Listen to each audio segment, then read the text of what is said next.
com as expressões da arte, de que não poderíamos prescindir. Os dias consagrados a tais exames eram festivos para todo o burgo da esperança. Legítimos certames de uma arte sagrada do bem, o encanto que de tais reuniões se destacava ultrapassava todas as concepções de beleza que antes poderíamos ter. Esforçavam-se as vigilantes na decoração dos ambientes, na qual entravam jogos e efeitos de luzes transcendentes indescritíveis em linguagem humana, enquanto luminares de nossa colônia, como Teócrito, Ramiro de Guzmán e Aníbal de Sila se revelavam artistas portadores de dons superiores, quer na literatura como na música e oratória descritiva, isto é, na exposição mental, através de imagens, das produções próprias. De outras esferas vizinhas desciam caravanas fraternas a emprestarem brilho artístico e confortativo às nossas experimentações. Nomes que na terra se pronunciam com respeito e admiração acorriam bondosamente a reanimar-nos para o progresso, ativando em nossos corações humílimos o desejo de prosseguir nas pelejas promissoras. Não faltaram mesmo em tais assembleias o estímulo genial de vultos como Victor Hugo e Frederic Chopin, este último considerado suicida na pátria espiritual, dado o descaso com que se ativera relativamente à própria saúde corporal. Ambos, como muitos outros, cujos nomes surpreenderiam igualmente o leitor, exprimiam a magia dos seus pensamentos, dilatados pelas aquisições de longo período na espiritualidade, através de criações intraduzíveis para as apreciações humanas do momento. Tivemos, assim, ocasião de ouvir o grande compositor que viveu na terra mais de uma experiência carnal, sempre consagrando a arte ou as belas letras as suas melhores energias mentais, traduzir sua música em imagens e narrações, numa variedade atordoadora de temas, enquanto que o gênio de Hugo mostrava em lições inapreciáveis de beleza e instrução a realidade mental de suas criações literárias. O poder criador desta mentalidade, a quem a terra ainda não esqueceu e que a ela voltará ainda a serviço da verdade, servindo-a sob prismas surpreendentes, verdadeira missão artística a serviço daquele que é a suprema beleza, deslumbrava nossa sensibilidade até as lágrimas, atraindo-nos para a adoração ao ser divino porventura com idêntico fervor, idêntica atração com que a faziam Aníbal de Suas e Epaminondas de Vigo valendo-se do evangelho da redenção e da ciência. Era o pensamento do grande Hugo vivificado pela ação da realidade, concretizado de forma a podermos conhecer devidamente as nuances primorosas das suas vibrações emotivas transubstanciadas em assuntos encantadores da epopeia do espírito através de migrações terrenas e estágios no invisível, o que equivale dizer que também ele colaborava na obra de nossa reeducação. Surpreendeu-nos então a notícia, ali ventilada, de que o gênio de Victor Hugo se confirmava na terra desde muitos séculos, partindo da Grécia para a Itália e a França, sempre deixando após si um rastro luminoso de cultura superior e de arte. Seu espírito, pois, em várias idades diferentes tem sido venerado por muitas gerações, cabendo-lhe positivamente a glória de que se cerca em planos intelectuais. Quanto a outro, Chopin, alma insatisfeita, que somente agora compreendeu que com o humilde carpinteiro de Nazaré encontrará o segredo dos sublimes ideais que a saciarão, em miríficas expansões de música arrebatadora, transportada da magia dos sons para o deslumbramento da expressão real, deu-nos o dramático poema das suas migrações terrenas, uma delas anterior mesmo ao advento do grande emissário, mas já a serviço da arte, cultivando as belas letras como poeta inesquecível, que viveu em pleno império da força, na Roma dos Césares. Quanto a nós outros, os ensaios que deveríamos levar a efeito seriam igualmente traduzindo nossas criações mentais em imagens e cenas, como faziam nossos mentores com suas lições e os visitantes com sua gentileza. Para tal desiderato havia o concurso de técnicos incumbidos do melindroso serviço, equipe de eminentes cientistas, senhores do segredo da captação do pensamento para os aparelhamentos transcendentes a que nos temos referido. Alguns médiuns da confiança de nosso instituto eram atraídos a essas reuniões, sob a tutela de seus guardiães, e aí entrevinha dificultosamente o que para nós outros se revelava com todo o esplendor. Seria para eles como estímulo ao trabalho mediúnico a que se comprometeram ao reencarnar, instrução inerente ao programa da reeducação conveniente ao seu progresso de intérpretes do mundo invisível e meio menos dificultoso de prepará-los para desempenhos que viviam em nossas cogitações de aprendizes. Então, empolgava-nos santo entusiasmo por julgarmos fácil tarefa ao inteirar os homens das novidades de que nos íamos apossando, certos de que seriam imediatamente aceitos nossos esforços para bem informar. Não contávamos, porém, com o empeço desconcertante que é o pouco desejo existente no coração dos médiuns de sinceramente se ativarem em torno dos ideais cristãos, que eles julgam defender quando permanecem incapazes para uma só renúncia, avessos aos altos estudos a que será obrigado todo aquele que se julgar iniciado, amornados no desamor à redenção de si próprios e de seus semelhantes, aos quais tem o dever sagrado de defender da ignorância relativa às coisas espirituais, uma vez dotados, como são, de faculdades para tanto apropriadas, e quando, desarmonizados consigo próprios e as esferas iluminadas, traduzem efeitos mentais, conceitos pessoais, convencidos de que interpretam o pensamento dos espíritos, quando a verdade muitas vezes manda que se afirme que nada fizeram a fim de merecer o alto mandato, nem mesmo a moralização da própria mente. E é com a mais profunda tristeza que assinalamos nestas páginas, escritas com o nosso mais ardente desejo de servir, o desgosto de quantos se interessam pelo bem da humanidade, em além-túmulo, ao observar a falta de vigilância mantida pelos médiuns em geral, seus parcos desejos de se desprenderem dos atrativos como das ociosidades imanentes ao plano material, esquivando-se ao dever urgente de se despojarem de muitas atitudes nocivas ao mandato sublime da mediunidade, das quais a voz dulcíssima do bom pastor ainda não conseguiu desprendê-los. Valemo-nos, pois, destas divagações, para ressaltar o fato de que eles mesmos, os médiuns, infelizmente dificultam a ação dos espíritos instrutores do planeta, porquanto muitos aparelhos mediúnicos excelentes em suas disposições físico-psíquicas resvalam para o ostracismo e improdutividade de coisas sérias, enquanto em torno se acumula o serviço do Senhor por falta de bons obreiros do plano terreno e a humanidade braceja nas trevas, em pleno século das luzes, prosseguindo desorientada a falta do pão espiritual, faminta da luz do conhecimento, sedenta daquela água viva que lhe desalteraria a alma desconsolada e entristecida pelo acúmulo de desgraças. Dois acontecimentos de alta monta vieram modificar soberanamente certos pormenores de uma situação que se afigurava indecisa e indefinível, conquanto um espaço de 2 anos distanciasse a realização de um para outro. Fora por um daqueles dias festivos franqueados às visitações. Na véspera, preveniram-nos de que os internos receberiam visitas dos seus mortos queridos, isto é, membros da família, entes caros já desencarnados. Aliados, porém, do movimento, supusemo-lo apenas afeto aos mais antigos do que nós no aprendizado do Instituto, e, por isso, limitamo-nos a esperar que algum dia tocaria também a nossa vez de rever os nossos. Bondosas e caritativas, como toda mulher que tem a educação moral inspirada no ideal divino, as damas vigilantes dispuseram os parques para a grande recepção que se verificaria no dia imediato, utilizando toda a habilidade de que eram capazes, e, com arte e talento, criaram recantos dulcíssimos para nossa sensibilidade, ambientes íntimos encantadores por nos falarem as recordações mais queridas da infância como da juventude, quando as desesperanças da existência ainda não nos haviam dado a sorver o cálice fatal das amarguras. E, criando-os, a nós outros os ofereciam como agradáveis surpresas, a fluir de recebermos nossa parentela e amigos, à proporção que chegavam. Criados ao ar livre, isto é, disseminados pelos parques e jardins, de que a cidade era pródiga, à beira dos lagos serenos, sobre as encostas das colinas graciosas que pareciam oscilar, suavemente irisadas sob o reflexo indefinível de revérberos multicores, tais recantos não eram perduráveis, existindo temporariamente, apenas enquanto durassem nossas necessidades de compreensão e consolo.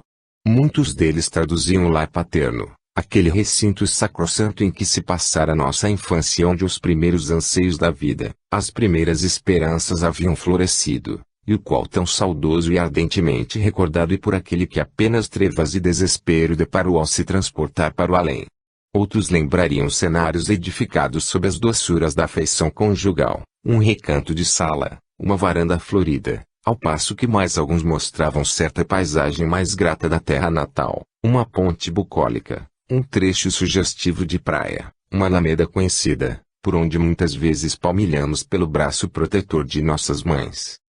E foi, pois, no próprio cenário que figurava a casa onde nasci, que tive a inefável satisfação de rever minha mãe querida, a qual ainda na infância eu vira morrer e sepultar, de lhe beijar as mãos como outrora, ao passo que me atirava, soluçando, aos braços protetores de meu velho pai, aliviando o coração de uma saudade que jamais se esfumara do meu coração, torturado sempre pela incompreensão e mil razões adversas.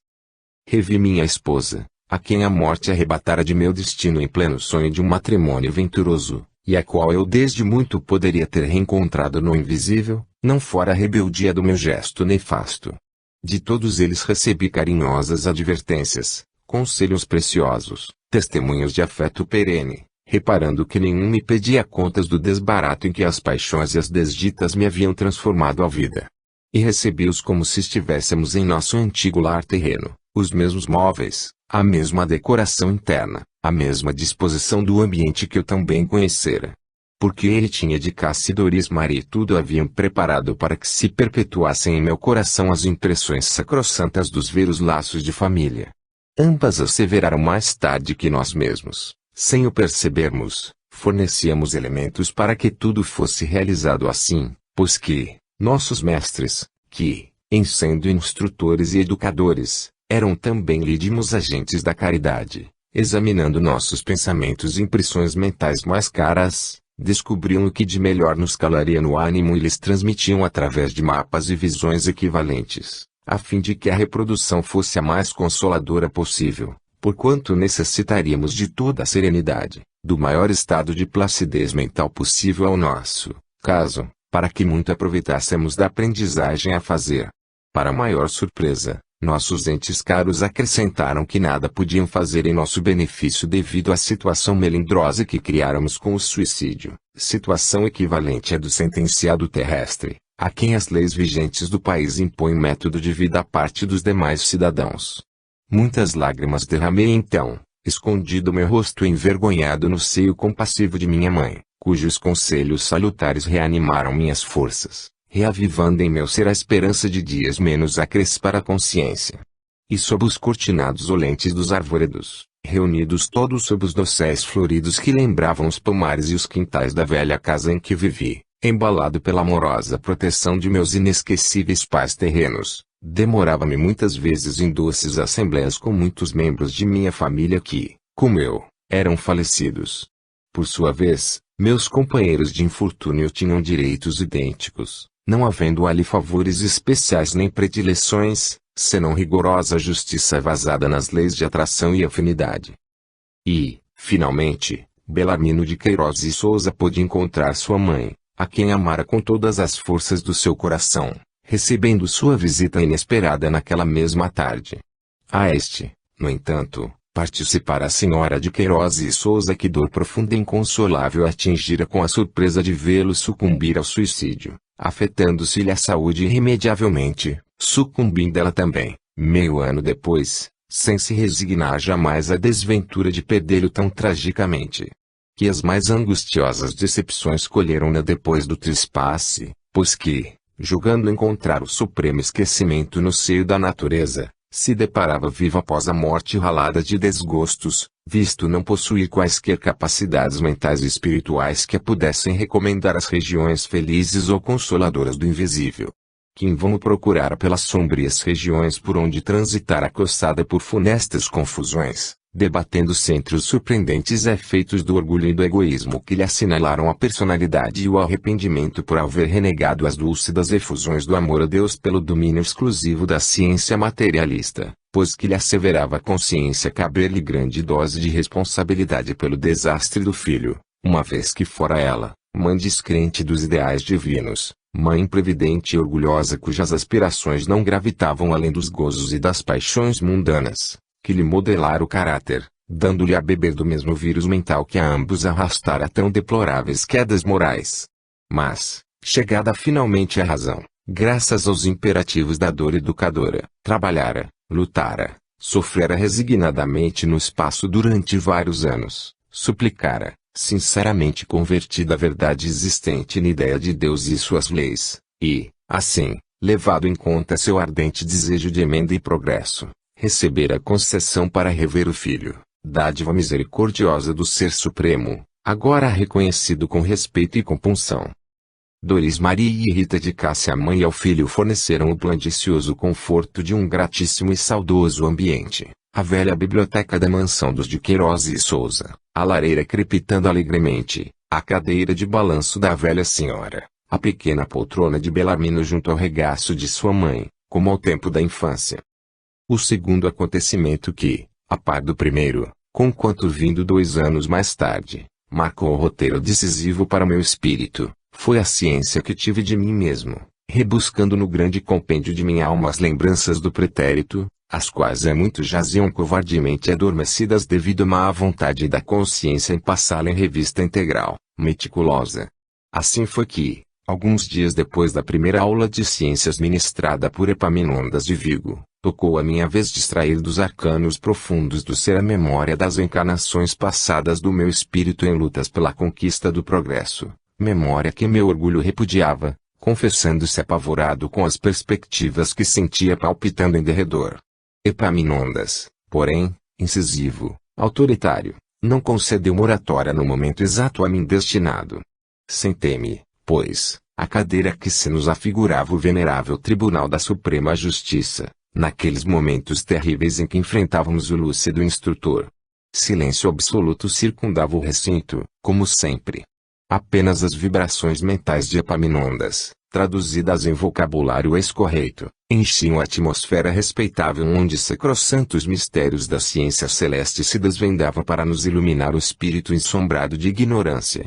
Não ignoravam os circunstantes a espécie de indivíduo por mim acabada de exibir em Portugal, às voltas com um avesado orgulho que me corrompera o caráter, porque tão ruim bagagem moral me rondava ainda os passos, fazendo-me corte assintosa, não obstante a humílima condição a que me via reduzido. O que, porém, talvez nem todos soubessem, porque se tratava de fato que mesmo o orgulho raramente me permitia esclarecer, era que eu fora paupérrimo de fortuna, lutando sempre asperamente contra a adversidade de uma pobreza desorientadora, a qual não só não me dava quartel como até desafiava quaisquer recursos, por meus raciocínios aventados, no intuito de suavizá-la, e que, para fugir à calamidade da cegueira que sobre meus olhos, sem forças de resistência, estendia denso véu de sombras, reduzindo-me à indigência mais desapredada que, para meu conceito, o mundo poderia abrigar, fora que me precipitara na satânica aventura cujas dolorosas consequências me condenavam às circunstâncias que todos conheciam.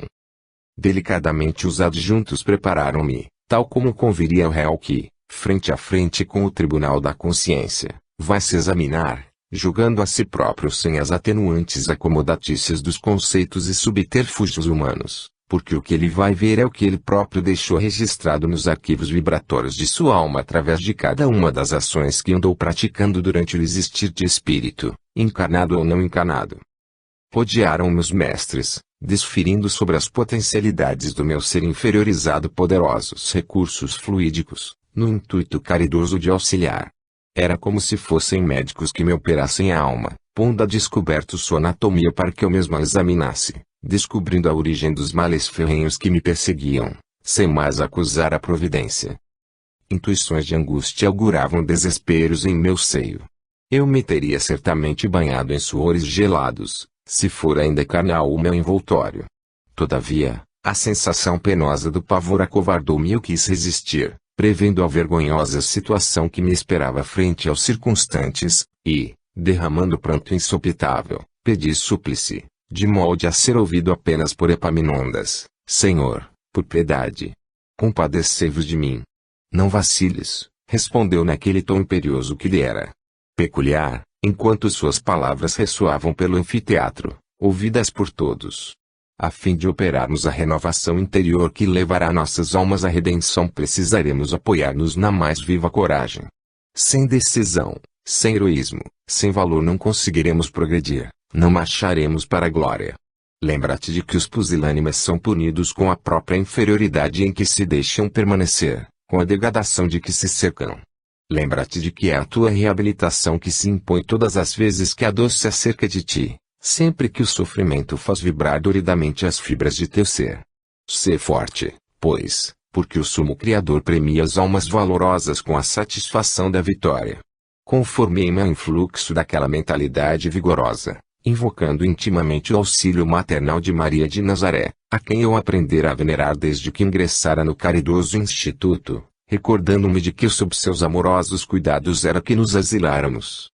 Então, harmonizando minhas próprias vontades com as dos tutelares que me dirigiam, não sei positivamente descrever o que se desenrolou em meu ser. Vi Epaminondas e a equipe de seus auxiliares cercarem-se de mim e me envolverem em estranhos jactos de luz. Invencível Derek tonteou-me o cérebro como se das potências sagradas do meu eu repercussões excepcionais se levantassem, erguendo dos repositórios da alma, para se reanimarem em minha presença, toda a longa série de vidas planetárias que eu tivera no uso da responsabilidade e do livre-arbítrio. Necessariamente, as demoras no invisível entre uma e outra reencarnação acompanharam os dramas imensos passados na Terra, inseparáveis que são tais estágios das consequências acarretadas pelos atos praticados no setor terreno. Tive a impressão extraordinária e magnífica de me achar diante do meu próprio eu, ou do meu duplo, se assim me posso expressar, tal como à frente de um espelho passasse a assistir ao que em minha própria memória se ia sucedendo em reviviscência espantosa. A palavra irresistível do instrutor repercutiu, qual clarinada dominadora, pelo interior do meu espírito apaziguado pela vontade de obedecer, e invadiu todos os escaninhos de minha consciência, qual a irrupção de vagas que saltassem de que se projetassem no impulso incoercível, inundando região indefensa.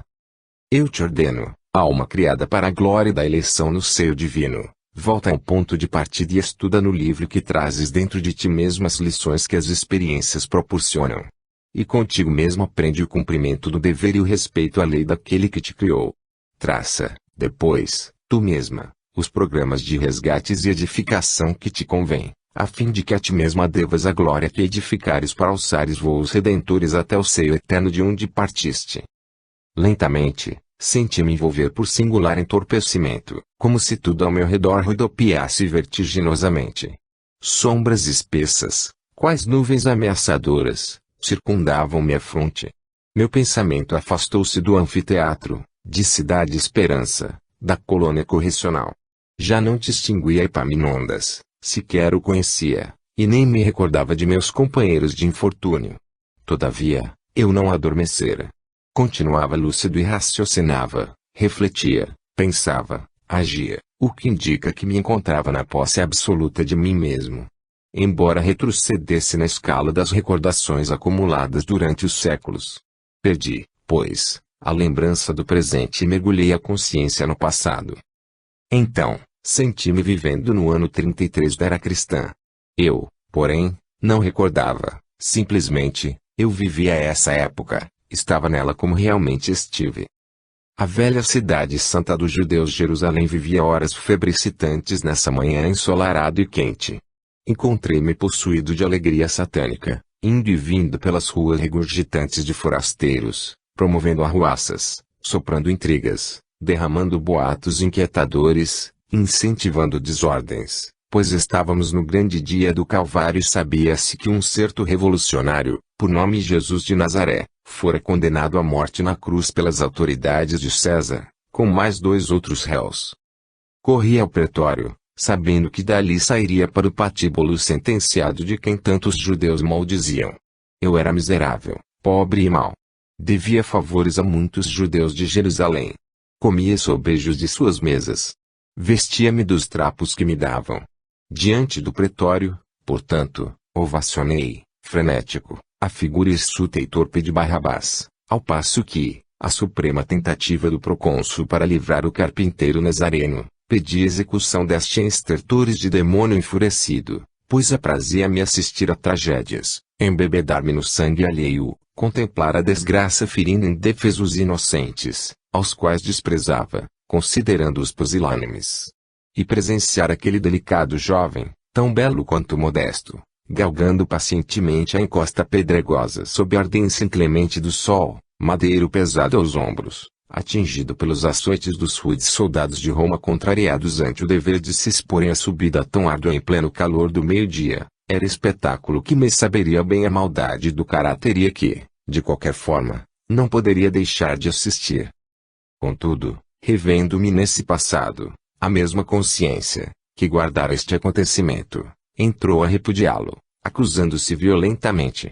Como que suores de pavor e agonia empastaram minha fronte alucinada pelo remorso e bradei enlouquecido, sentindo que meu grito ecoava por todos os recôncavos do meu espírito. Ó. Jesus Nazareno. Meu Salvador e meu Mestre. Não fui eu, Senhor. Eu estava louco. Eu estava louco. Não me reconheço mais como inimigo teu. Perdão. Perdão. Jesus. Pranto rescaldante incendiou minha alma e recalcitrei, afastando a lembrança amargosa do pretérito. Mas, vigilante, bradou em seguida o catedrático ilustre, zeloso do progresso do seu pupilo. Avante, ó alma, criação divina. Prossegue sem esmorecimentos, que da leitura que ora fazes em ti mesma será preciso que saias convertida ao serviço desse mestre que ontem apedrejaste. Eu não me poderia furtar ao impulso vibratório que me arrojava na sondagem desse passado remoto, porque ali estavam, com suas vontades conjugadas piedosamente em meu favor, Epaminondas e seus auxiliares, e prossegui, então, na recapitulação deprimente. Eis-me à frente do pretório, em atitude hostil. Não houve insulto que minha palavra felina deixasse de verberar contra o Nazareno. Feroz na minha pertinácia, acompanhei-o na jornada dolorosa gritando a pupos e chalaças soezes, e confesso que só não o agredi a pedradas ou mesmo a força do meu braço assassino, por ser severo o policiamento em torno dele. É que eu me sentia inferior e mesquinha em toda parte onde me levavam as aventuras. Nutria inveja e ódio a tudo que soubesse ou considerasse superior a mim. Feio, hirsuto, ignóbil, mutilado, pois faltava-me um braço, degenerado, ambicioso, de meu coração destilava o vírus da maldade. Eu maldizia e perseguia tudo o que reconhecesse belo e nobre, cônscio da minha impossibilidade de alcançá-lo. Integrando o cortejo extenso, entrei a desrespeitar com difamações vis e sarcasmos infames a sua mãe sofredora e humilde, anjo condutor de ternuras inenarráveis para os homens degredados nos sofrimentos terrenos, já então, a mesma Maria, piedosa e consoladora, que agora me albergava maternalmente, com solicitudes celestes. E depois, em subsequências sinistras e aterradoras, eis-me a continuar o abominável papel de algoz, denunciando cristãos ao sinédrio, perseguindo, espionando, flagelando quanto podia por minha conta própria, apedrejando Estevão, misturando-me à turbação inuda do povileu ignaro, atraiçoando os santos do Senhor pelo simples prazer de praticar o mal, pois não me assistiam nem mesmo os zelos que impeliam a raça hebraica à suposição de que defendia um patrimônio nacional quando tentava exterminar os cristãos. Eu não era filho de Israel. Viera de longe, incrédulo e aventureiro, da Gália distante, foragido de minha tribo, onde fora condenado à morte pelo duplo crime de traição à pátria e homicídio, tendo aportado na Judéia casualmente, nos últimos meses do apostolado do Salvador. Fora-me, pois, concedida a oportunidade máxima de regeneração e eu a rejeitara, insurgindo-me contra a luz que brilhou no meio das trevas. Seguira, não obstante, o curso do tempo arrastando-me a lutas constantes. Reencarnações se sucederam através dos séculos. Eu pertencia às trevas. E durante o intervalo de uma existência a outra, aprazia-me permanecer nas inferiores camadas da animalidade. Convites reiterados para os trabalhos de regeneração recebia em quaisquer planos a que me impelisse a sequência do existir, fosse na condição de homem ou na de espírito despido das vestes carnais, porquanto também nas regiões astrais inferiores ecoam as doçuras do Evangelho e a figura sublime do crucificado é apontada como modelo generoso a imitar-se. Mas fazia-me surdo, enseguecido pela má vontade dos instintos, tal como sucede a tantos outros. Posso até asseverar que nem mesmo chegava a perceber com a devida clareza a diferença existente entre a encarnação e a estada no invisível, pois era o meu modo de ser sempre o mesmo, a animalidade. Hoje sei que a lei imanente do progresso, quão imansável e irresistível, me impelia para novas possibilidades em corpos carnais, sob orientação de devotados obreiros do Senhor, fazendo-me renascer como homem a fim de que os choques da expiação e as lutas incessantes inerentes às condições da vida na terra, os sofrimentos inevitáveis, oriundos do estado de imperfeição tanto do planeta como da sua humanidade, me desenvolvessem lentamente as potências da alma embrutecida pela inferioridade. Na época a que me reporto, No entanto, nada disso percebia, e tanto a existência humana como o interregno no além-túmulo se me afiguravam-me a mesma coisa. Mas através dos séculos experimentei também grandes infortúnios. Criminoso impenitente, atendo-me às práticas nefastas do mal, sofria, como é natural, o reverso de minhas próprias ações, cujos efeitos em meu próprio estado se refletiam. Subia, por vezes, a alturas famosas da escala social terrena, fato esse que não implica a posse de virtudes, porque eram ilimitadas as ambições que me orientavam. Tais ambições, porém, vis e degradantes, levavam-me a quedas morais retumbantes, chafurdando-me cada vez mais no pântano dos deméritos, e para minha consciência criando responsabilidades atordoadoras. Todavia, minhas renovações carnais sempre se realizaram entre povos cristãos.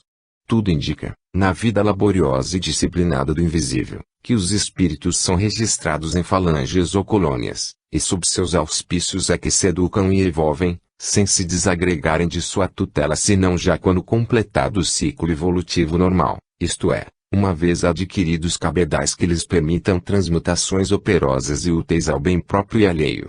O certo é que nunca me desloquei das Galhas ou da Ibéria, até o momento presente. A ideia da regeneração começou a se insinuar em minhas cogitações à força de percebê-la sussurrada aos meus ouvidos através da fieira do tempo, quer me encontrasse na terra sob formas humanas ou mergulhado nas penumbras espirituais próprias dos seres da minha inferior categoria. Aceitei-a calculada e interesseiramente, entrando a procurar recursos para solucionar as pesadas adversidades que me perseguiam o destino, através dos séculos, nessa doutrina cristã que, segundo afirmavam, tantos benefícios concedia àquele que a sua tutela se confiasse. O que eu não podia compreender, porém, absorto no meu mundo íntimo inferior, era o alto alcance moral e filosófico de tais conselhos ou convites, repetidos sempre em torno de mim em quaisquer locais terrenos ou astrais a que a vida me levasse. E por isso esperava da grande doutrina apenas vantagens pessoais, poderes misteriosos ou supersticiosos, que me levassem a conquistar a satisfação de mil caprichos e paixões. Não obstante, em ouvindo referências àquele mestre nazareno cujas virtudes eram modelo para a regeneração da humanidade, súbito mal-estar alucinava-me, tal se incômodas repercussões vibrassem em meu íntimo, enquanto corrente hostil se estabelecia em minha consciência, que parecia temer investigações em torno do melindroso assunto. Era portanto concludente que se minha inteligência e meus conhecimentos intelectuais se robusteciam ao embate das lutas pela existência e dos infortúnios sob o impulso poderoso do esforço próprio, como até das ambições, o coração jazia inativo e enregelado, a alma embrutecida para as generosas manifestações do bem, da moral e da justiça.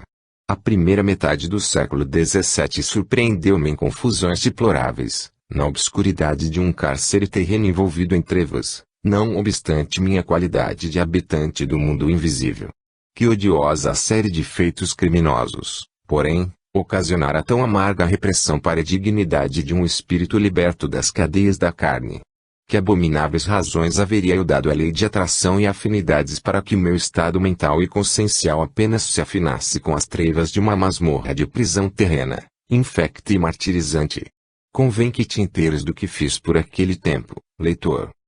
5. A causa de minha cegueira no século XIX. Transcorriam os primeiros decênios do século XVII quando renasci nos arredores de Toledo, a antiga e nobre capital dos visigodos, que as águas amigas e marulhentas do velho Tejo magiam qual incansável sentinela. Arrojava-me a outro renascimento nos alcantilados proscênios terrestres em busca de possibilidades para urgente aprendizado que me libertasse o espírito imerso em confusões, o qual deveria aliviar os débitos da consciência perante a incorruptível lei, pois impunha-se a necessidade dos testemunhos de resignação na pobreza, de humildade passiva e regeneradora, de conformidade ante um perjúrio de amor até então indébito nos assentamentos do passado, de devotamento ao instituto da família. Pertencia então a uma antiga família de nobres arruinados e, na ocasião, perseguidos por adversidades insuperáveis, tais como rivalidades políticas e religiosas e desavenças com a coroa. A primeira juventude deixou-me ainda analfabeto, bracejando nas árduas tarefas do campo.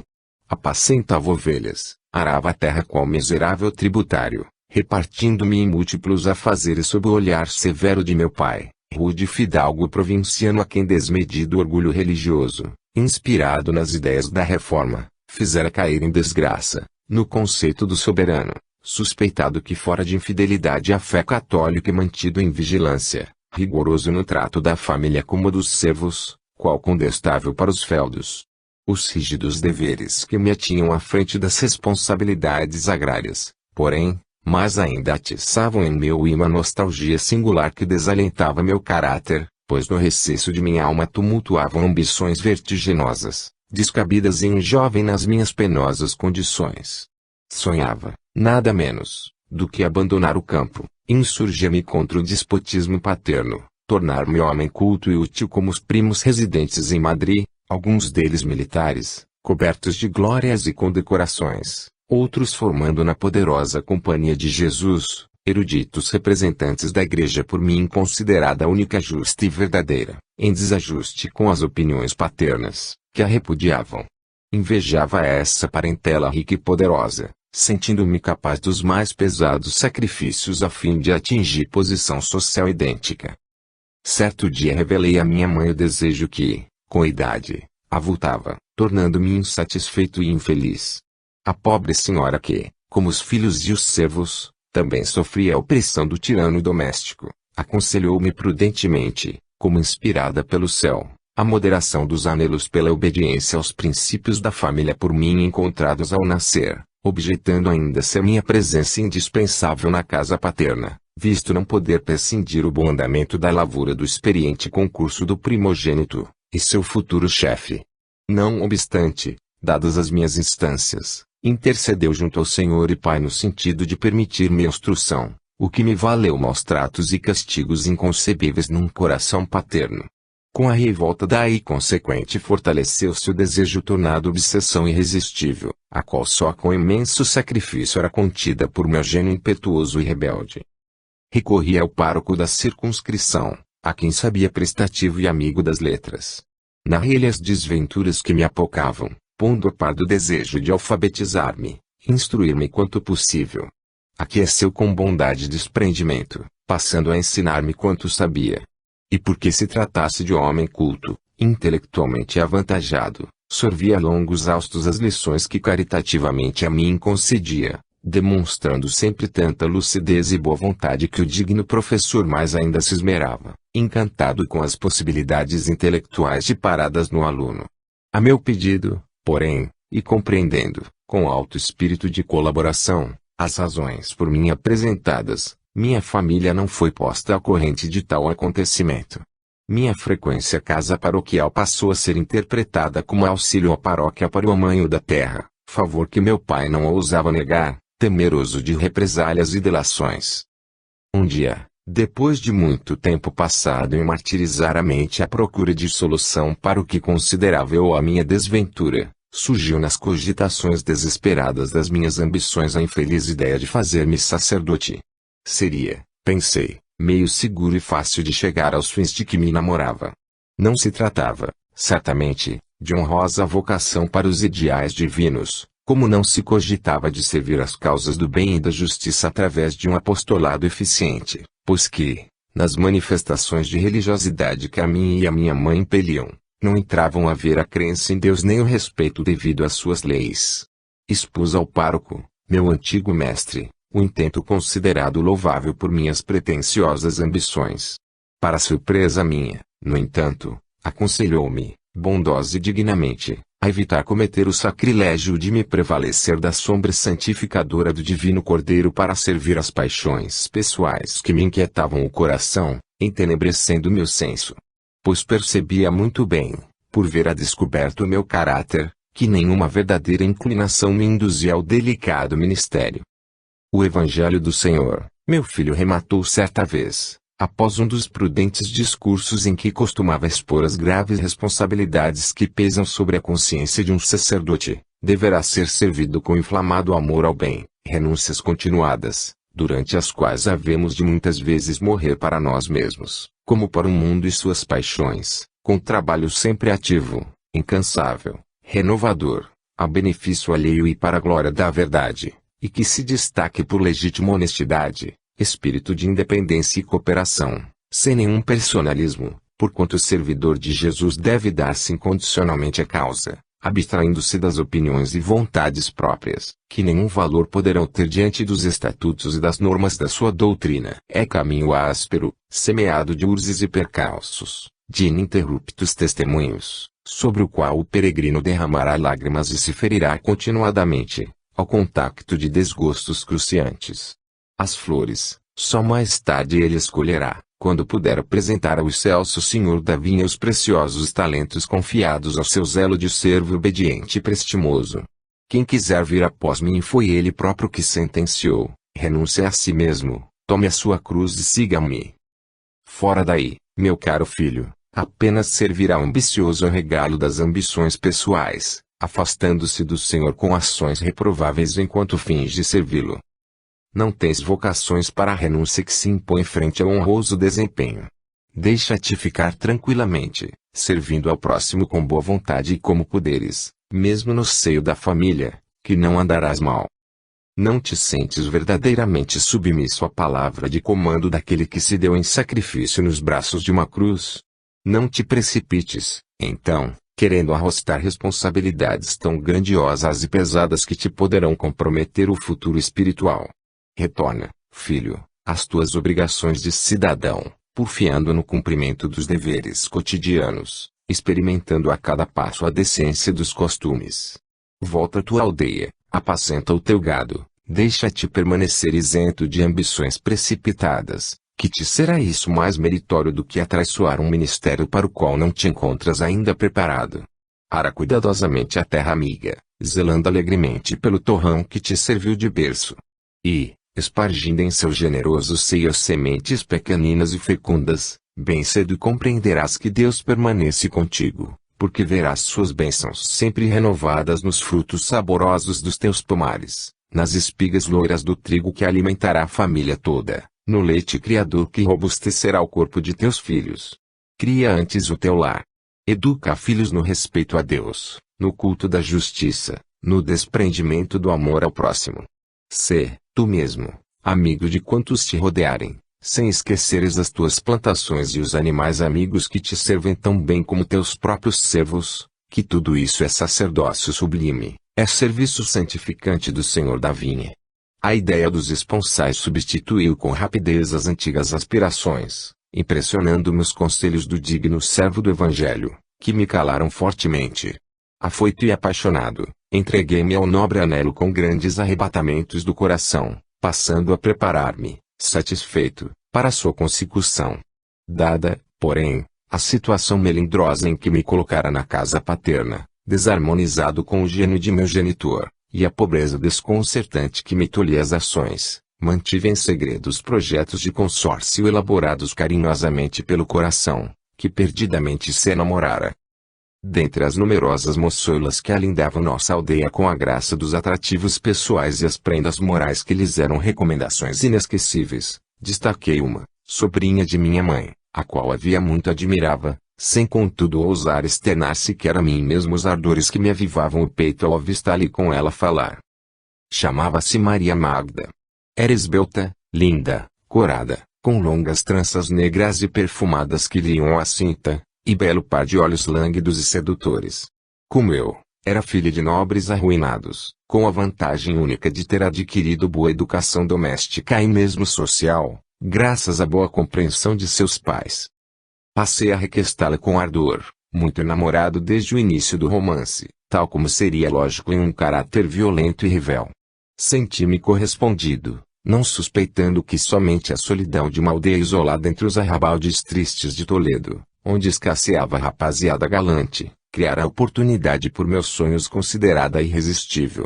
Amei a jovem Magda com indomável fervor, em suas mãos depositando o meu destino. De bom grado ter-me-ia para sempre refugiado na leonidade de um lar honradamente constituído, pondo em prática os ditames do generoso conselheiro. A adversidade, no entanto, rondava meus passos, arrastando ao meu encontro tentações fortes nos trabalhos dos testemunhos inadiáveis, tentações das quais me não pude livrar, devido ao meu gênio que me infelicitava o caráter, A insubmissão do orgulho ferido como a revolta que desde o berço predominava em minhas atitudes à frente de um desgosto ou de uma simples contrariedade. Maria Magda, com quem, secretamente, eu concertara aliança matrimonial para ocasião propícia, preteriu-me por um jovem madrileno, primo de meu pai, adepto oculto da reforma, que visitara nossa humilde mansão, conosco passando a temporada estival. Tratava-se de guapo militar de 25 anos, a quem muito bem assentavam os cabelos longos, os bigodes luzídios e aprumados, como bom cavalheiro da guarda real que era, a espada de copos reluzentes como ouro, as luvas de camurça, a capa oscilante bem cheirosa, que lhe dava ares de herói. Chamava-se Jacinto de Ornelas Y Ruiz e acreditava-se, ou realmente era, conde provinciano, herdeiro de boas terras e boa fortuna. Entre sua figura reconhecidamente elegante, as vantagens financeiras que arrastava e a minha sombra rústica de lavrador bisonho e paupérrimo, não seria difícil a escolha para uma jovem que não atingira ainda as 20 primaveras. Jacinto de Ornelas não voltou sozinho à sua mansão de Madrid.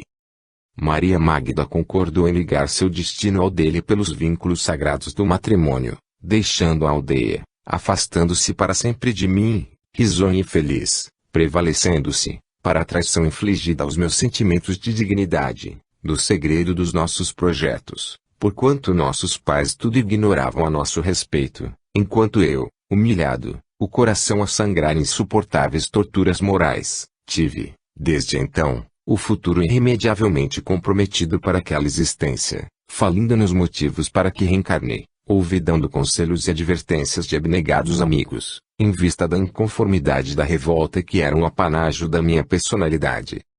Jurei ódio eterno a ambos.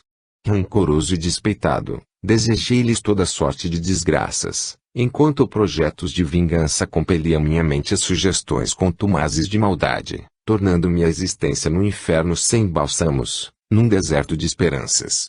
Minha aldeia tornou-se-me odiosa. Por toda a parte por onde transitasse era como se defrontasse a imagem graciosa de Magda com suas tranças negras baloiçando ao longo do corpo. A saudade inconsolável apocava meu ser, humilhando-me profundamente. Envergonhava-me ante a população local pela traição de que fora vítima. Supunha-me ridiculizado, apontado por antigos companheiros de folguedos, acreditando girar o meu nome em torno de comentários chistosos, pois muitos havia que descobriram o meu segredo. Perdi a atração pelo trabalho. O campo se me tornou intolerável, por humilhar-me ante a recordação do faceiro aspecto do rival que me arrebatara os sonhos de noivado. Em vão compassivos amigos aconselharam-me a escolher outra companheira a fim de associá-la ao meu destino, advertindo-me de que o fato, que tão profundamente me atingira, seria coisa vulgar na vida de qualquer homem menos rigoroso e irascível. Ardente e exageradamente sentimental, porém, aboli o matrimônio de minhas aspirações, encerrando no coração revoltado a saudade do curto romance que me tornara desditoso. Então sussurraram novamente ao meu raciocínio as antigas tendências para o sacerdócio. Acolhi-as agora com alvoroço, disposto a me não deixar embaer pelas cantilenas fosse de quem fosse, encontrando grande serenidade e reconforto à ideia de servir a igreja enquanto levasse a progredir minha humílima condição social. Não seria certamente difícil, se recursos financeiros escasseavam. Havia um nome respeitável e parentes bem vistos que me não negariam auxílio para a realização do grande intento. Escorei-me ainda na impetuosa esperança de vencer, de ser alguém, de subir fosse por que meio fosse, contando que ultrapassasse Jacinto na sociedade e no poder, fazendo-o curvar-se diante de mim, ao mesmo tempo que de qualquer modo humilhasse Maria Magda, obrigando-a a preocupar-se comigo ainda que apenas para me odiar. A morte de meu venerando genitor simplificou a realização de meus novos projetos. Afastei as razões apresentadas por minha mãe, tendente a me deterem na direção da propriedade, substituindo o braço forte que se fora. Inquietação insopitável desvairava meus dias. Ideias ominosas firmavam em meu cérebro um estado permanente de agitação e angústia, estabelecendo-se um complexo em meu ser, difícil de solucionar no decurso de apenas uma existência. Seguidamente presa de pesadelos alucinatórios, sonhava, noites a fio, que meu velho pai, assim a outros amigos falecidos, Voltavam do túmulo a fim de me aconselharem a deter-me na pretensão adotada com vistas ao futuro, preferindo o consórcio honesto com alguma de minhas companheiras de infância, pois era esse o caminho mais digno para facultar-me tranquilidade de consciência e ventura certa. Mas o ressentimento por Magda, incompatibilizando-me com novas tentativas sentimentais, desfazia rapidamente as impressões tentadas a meu favor pelos veneráveis amigos espirituais que desejavam impedir praticasse eu novos e deploráveis deslizes frente à lei da providência. Fiz-me sacerdote com grande facilidade. A Companhia de Jesus, famosa pelo poderio exercido em todos os setores das sociedades regidas pela legislação católico-romana e pelos feitos e realizações que nem sempre primaram pela obediência e o respeito às recomendações do excelso patrono, de cujo nome usou e abusou, proporcionou-me auxílios inestimáveis, vantagens verdadeiramente inapreciáveis. Instruiu-me brilhante e rapidamente a sua sombra, como tanto almejara desde a infância. Absorvia, sequioso, um manancial de ilustração que me ofertavam na comunidade ao observarem minhas ambições frementes, fácil instrumento que seria eu para se amoldar sob o férreo domínio de suas garras. Era como se minha inteligência apenas recordasse do que era dado a aprender, tal poder de assimilação que em minhas faculdades existia. Minha gratidão, por sua vez, não conheceu limites. Prendi-me à companhia com todas as forças de que dispunha minha alma ardorosa. Obedecia aos superiores com zelo fervoroso, servindo-os a contento, indo mesmo ao encontro dos seus desejos.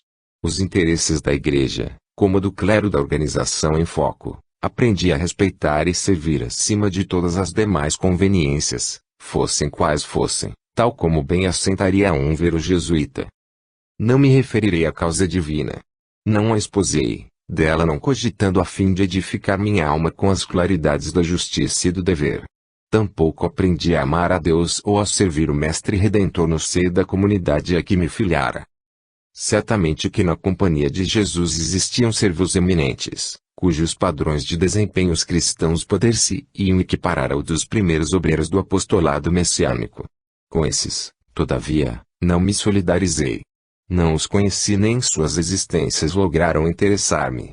Da poderosa organização religiosa que foi a Companhia de Jesus, eu apenas desejava a posição social que ela me podia proporcionar, a qual me compensasse da obscuridade do meu nascimento, como os deleites do mundo, as loucas satisfações do orgulho, das ambições inferiores, das vaidades suezes, já que o perjúrio da noiva idolatrada cerceara meus nascentes projetos honestos.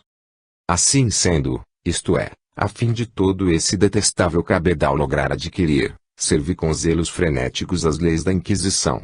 Persegui, denunciei, caluniei, intriguei, menti, condenei, torturei, matei. Denunciaria, meu próprio pai, tal a demência que de mim se apossara, levando-o ao tribunal como agente da reforma, se, protegido pela misericórdia celeste, não tivesse ele entregado antes a alma ao Criador. Não o fazia, porém, propriamente com requintes de maldade. Meu intento era servir os superiores, engrandecer a causa da companhia, provar com dedicação imorredora e incondicional a gratidão que me avassalara a alma apaixonada, pelo amparo que me haviam dispensado.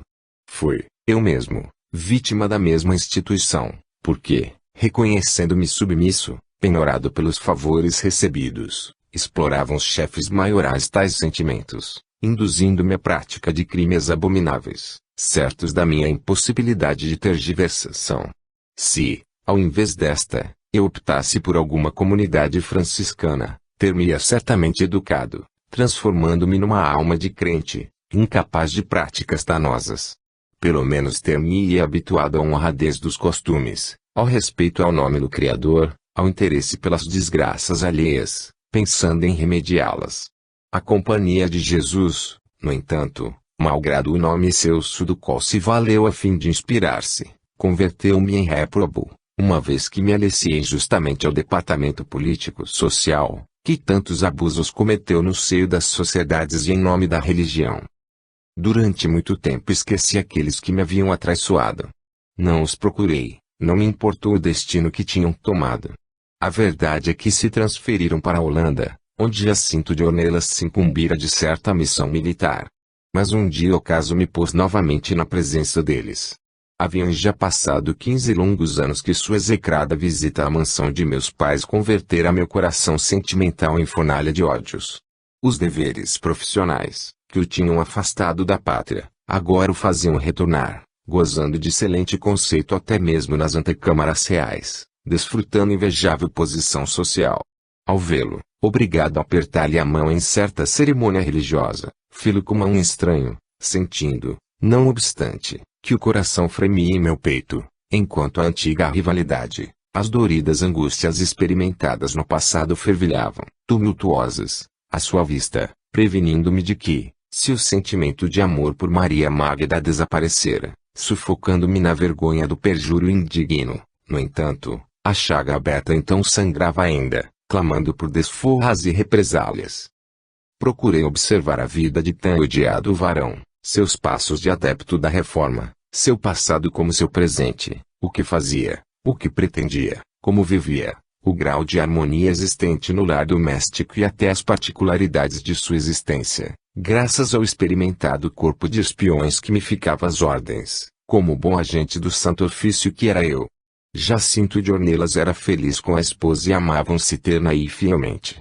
Tinham filhos, aos quais procuravam educar nos preceitos de boa moral.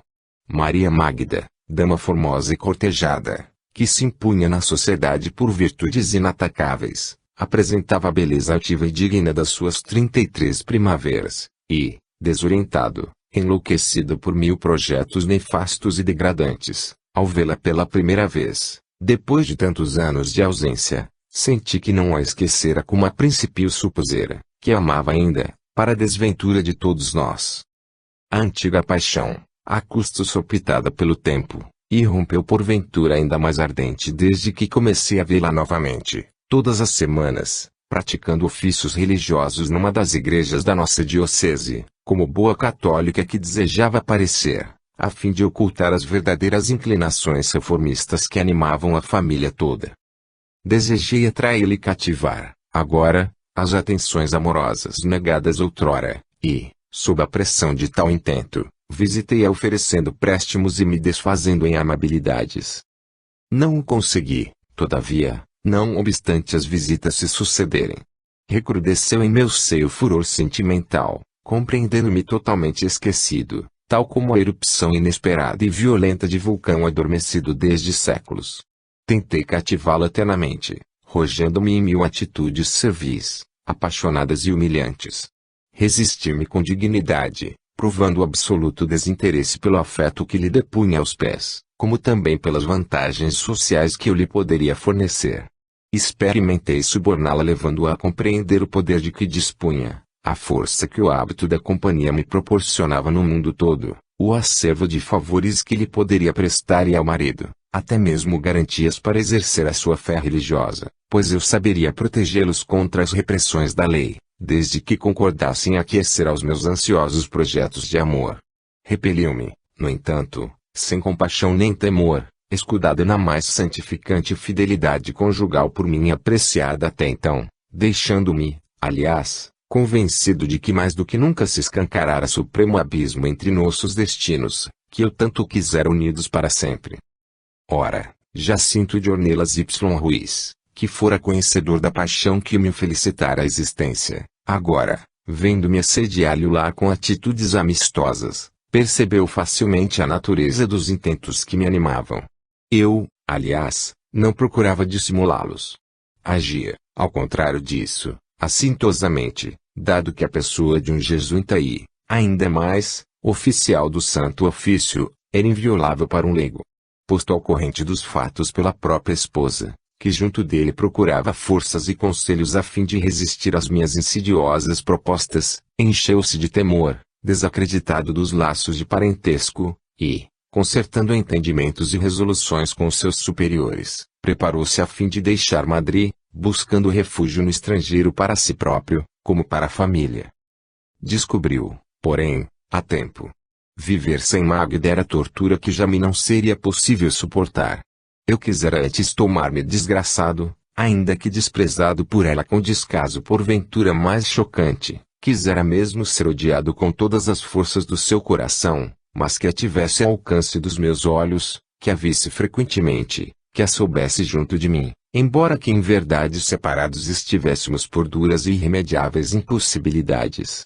Desesperado, pois, desejando o inatingível por qualquer preço, denunciei Jacinto de Ornelas como huguenote, ao Tribunal do Santo Ofício, pensando livrar-me dele para melhor apossar-me da esposa.